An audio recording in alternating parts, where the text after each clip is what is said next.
Hello friends, வணக்கம் and welcome to கோமூஸ் kitchen. நாம் இன்னைக்கு பார்க்க போகிற ரெசிபி ஒரு டிஃபன் பாக்ஸ் ரெசிபி தான்.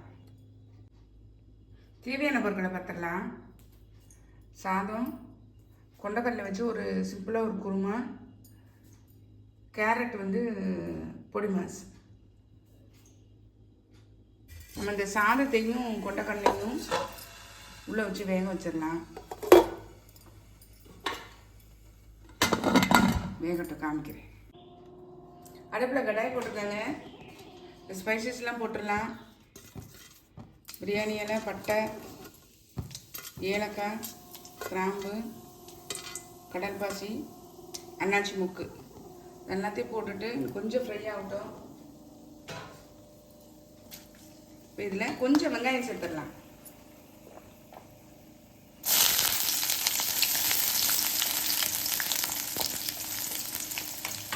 கொஞ்சம் ஃப்ரை ஆகட்டும்.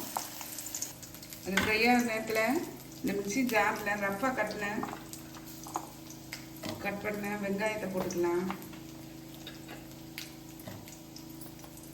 போட்டு அரைச்சிட்டு வந்து வச்சிடலாம். அரைச்சிட்டு வந்து காட்டுறேன். இன்னும் அரைச்சிட்டு வந்துட்டா போகிறாங்க. இப்போ இதில் நம்ம வெங்காயமும் வதங்கிடுச்சு. இந்த இஞ்சி பூண்டு சேர்த்துடலாம்.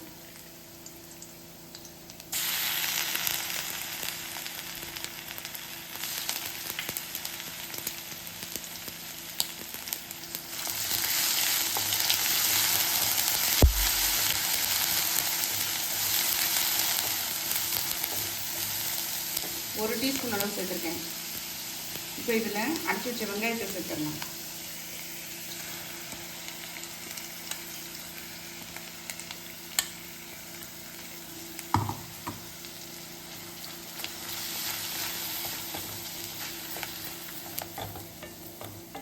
பச்சை வாசனை போகிற அளவுக்கு வதங்கட்டும். இப்போ இதே மிக்ஸி ஜாரில் தக்காளியை போட்டு அரைச்சிடலாம்.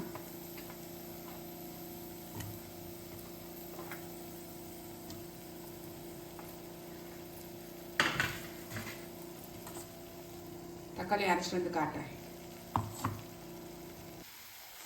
வெங்காயம் கொஞ்சம் வதங்கிச்சு பாருங்க. இப்போ தக்காளி அரைச்சதையும் இதில் சேர்த்துடலாம்.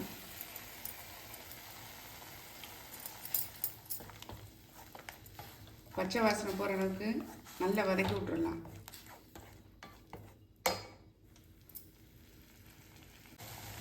தக்காளி வெங்காயம் நல்லா வதங்கிச்சு பாருங்க. பச்சை வாசனையெல்லாம் போயிடுச்சு. நம்ம இப்போ மசாலாவை சேர்த்துடலாம். மஞ்சள் தூள் 1/4 டீஸ்பூன்,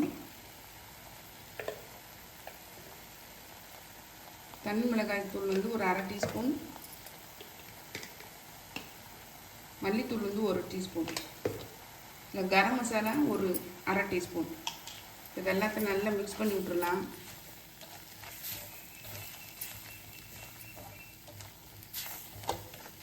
லைட்டாக பச்சை வாசனை போகிற வரைக்கும் கலந்து விட்டுட்டு நம்ம தேவையான அளவு தண்ணி சேர்த்துடலாம்.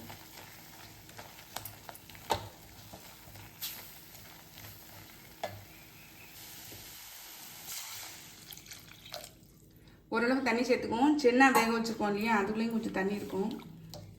நல்லா கொதிக்கட்டும். கொதிச்ச உடனே காமிக்கிறேன். கேரட் பொடி மாஸ் பார்த்துடலாம்.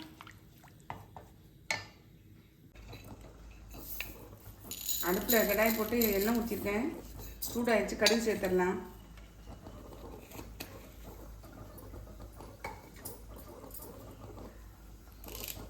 கருவேப்பிலை, வெங்காயம், பச்சை மிளகாய்,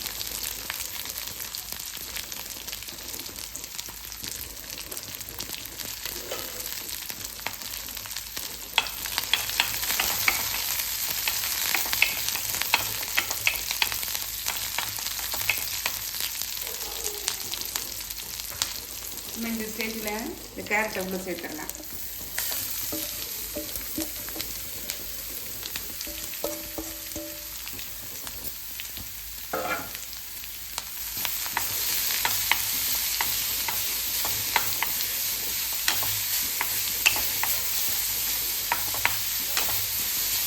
டக்குன்னு ரெடி ஆகிடும்.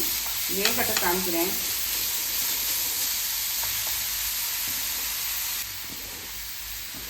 டக்குன்னு வதங்கிட்டு பாருங்க. இப்போ தேவையான அளவு உப்பு சேர்த்துடலாம்.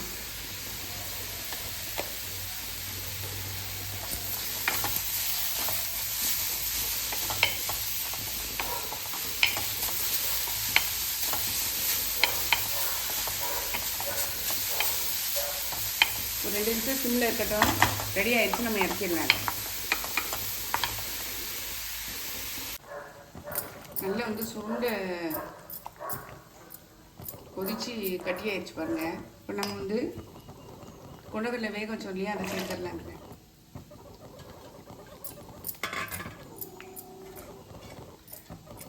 நமக்கு குழம்பு வந்து எவ்வளவு கட்டியாக வேணுமோ அதுக்கு தகுந்த மாதிரி தண்ணி சேர்த்துக்கோங்க.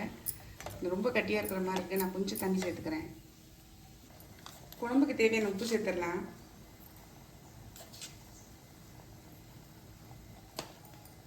உப்பு காரம் இதெல்லாம் வந்து இந்த ஸ்டேஜில் நீங்கள் செக் பண்ணி பார்த்துக்கலாம்.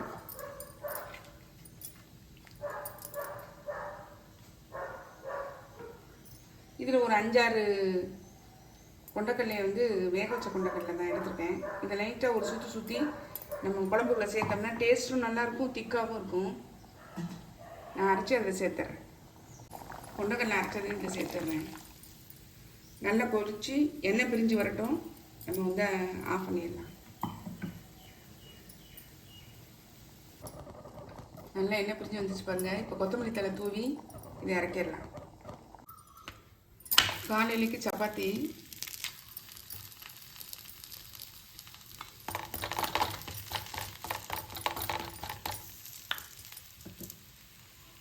டிஃபன் பாக்ஸ் ஃபில் பண்ணிடலாம்.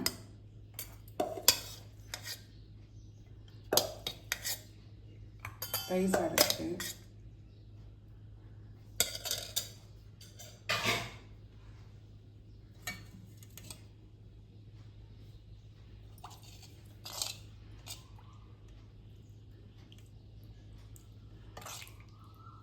சென்னா குழம்புங்க சூப்பராக இருக்கும். சப்பாத்திக்கும் நல்லாயிருக்கும், சாதத்துக்கும் நல்லாயிருக்கும். குயிக்காக செய்யக்கூடியது.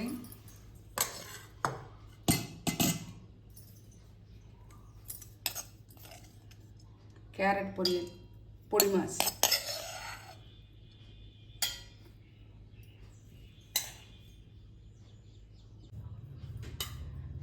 தயிர்,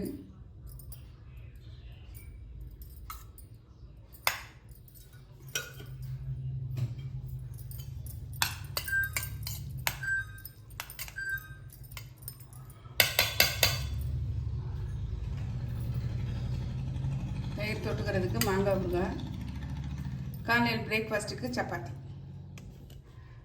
உங்களுக்கு இந்த ரெசிபி பிடிச்சிருந்ததுன்னா, அதாவது இந்த quick recipe, tiffin box recipe பிடிச்சிருந்தா நீங்களும் ட்ரை பண்ணி பாருங்கள். ட்ரை பண்ணி பார்த்து கமெண்ட்டில் சொல்லுங்கள். லைக் பண்ணுங்கள், ஷேர் பண்ணுங்கள், சப்ஸ்கிரைப் பண்ணுங்கள், பக்கத்தில் உள்ள பெல் ஐகானை கிளிக் பண்ணுங்கள். நாளைக்கு வேற ஒரு ரெசிபியில் உங்களை சந்திக்கிறேன். Bye, thank you.